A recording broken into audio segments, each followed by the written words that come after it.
Hello, good afternoon, everyone.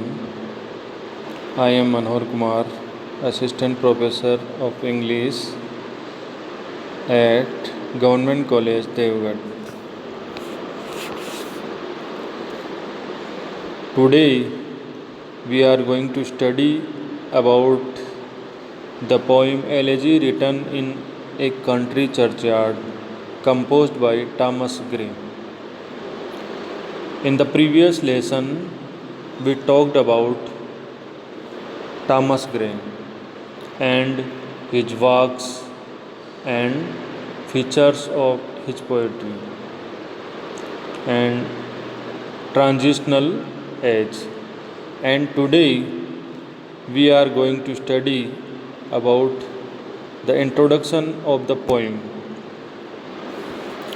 Elegy written in a country churchyard is one of the great elegies in English literature. Gray was inspired to write this elegy by the sad and untimely demise of his close friend Richard West.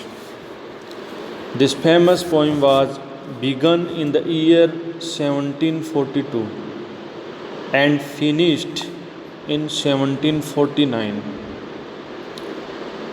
It was written or meditated in the churchyard at Stoke Pogs, where Gray's mother and aunt resided after his father's death. The feelings and thoughts expressed in these poems are permanent and universal. There is nothing exceptional here, for Gray is the singer of the humble, poor, neglected folk of the village. The poem has simple philosophy and a calmness of emotion. And in this poem, the poet laments and mourns on the loss of humanity, on the liveried forefathers and poor villagers in churchyard. So, this poem has universal thoughts because not particularly written on his relative or his friend. It is one of the 5 greatest English elegies. Elegy written in a country churchyard is one of the 5 greatest English elegies. Which are the 5 greatest elegies? The other 4 are Milton's Lycidas. The second is Shelley's Adonis. The third is Tennyson's In Memoriam. And the fourth is Arnold's Thyrsis. So, these 5 elegies are regarded greatest elegies in English literature. So, elegy written in country churchyard is one of them elegies. In the opening stanza of the elegy, the poet builds up an atmosphere of evening.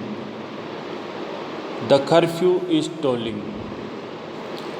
The herd is seen slowly winding over the lea. Lea means pasture. The ploughman is returning homewards, tired of his day's exertions. The landscape is fading in the deepening darkness, and the only sounds that break the stillness of this hour are the droning of the beetle, tinkling of the bells from the distant falls, and the occasional cry of the owl. So, in the in in the beginning, the poet describes the evening atmosphere.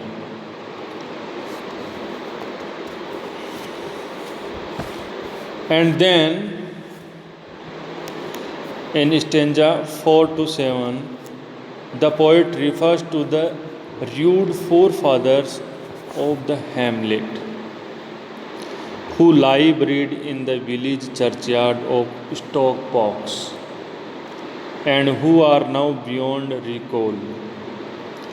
Neither the morning air laden with sweet smells, the twittering of swallows, nor the crowing of the cock will awaken them from their eternal sleep. So, no one can awoke the live-buried forefathers in the churchyard. No more will the housewife attend to their needs at home, and no more will children greet them on their return from work. So, here the poet regrets on the untimely and and unknowingly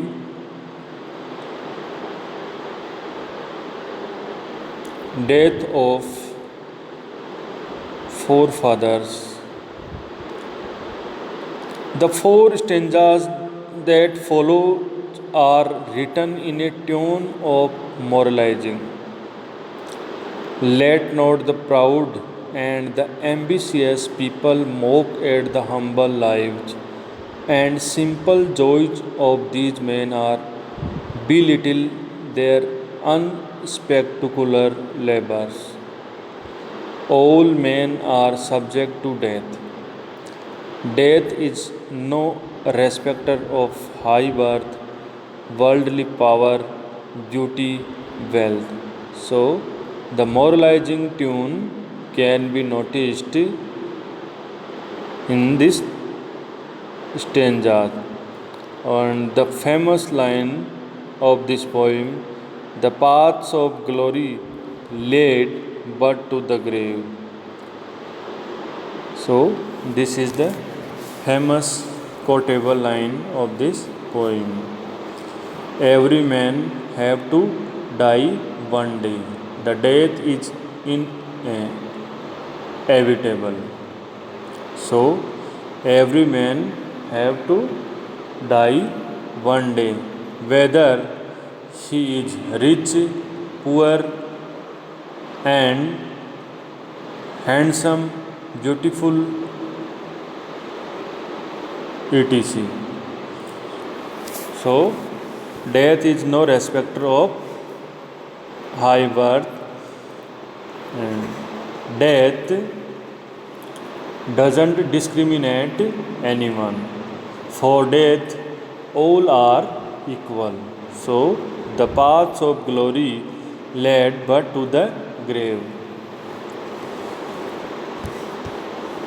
In the next four stanzas, another important idea is expressed in this poem.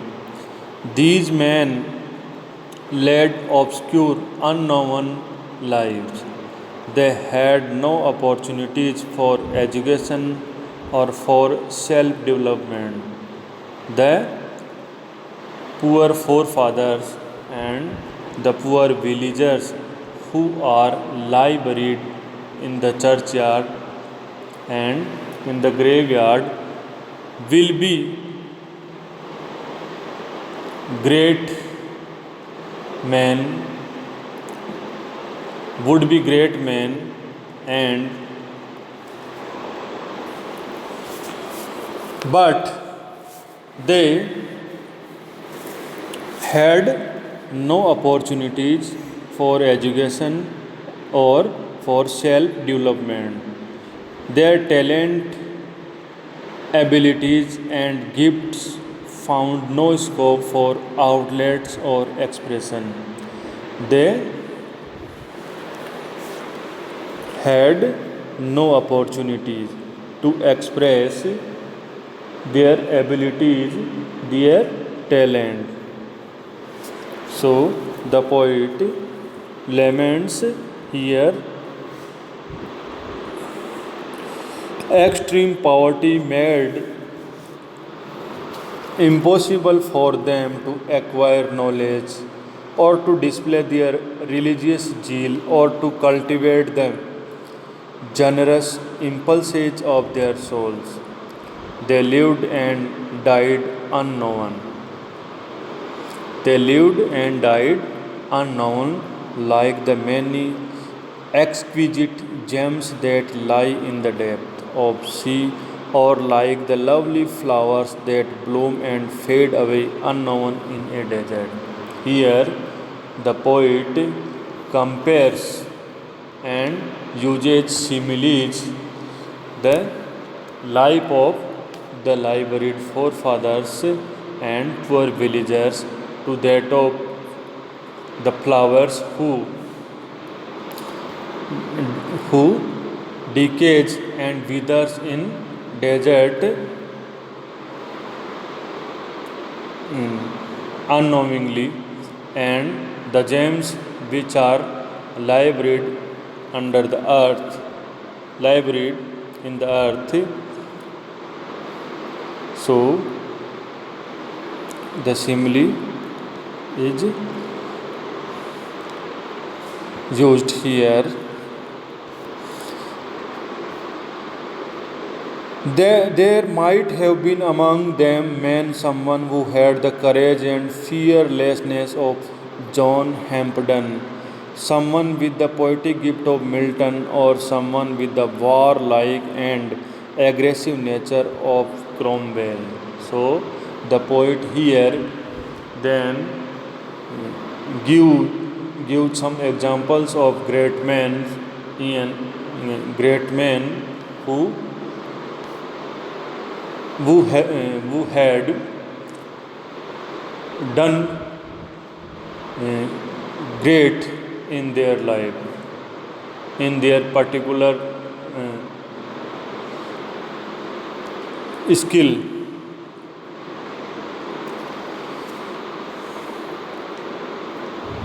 So the poet says, in the forefathers and the poor villagers who are liveried in the graveyard might be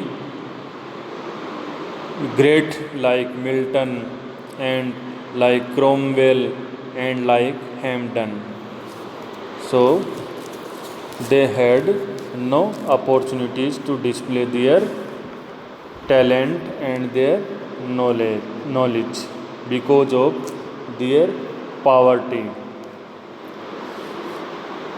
And in the next stanzas, the poet refers to the humble tombstones on which the names and ages of the dead are engraved.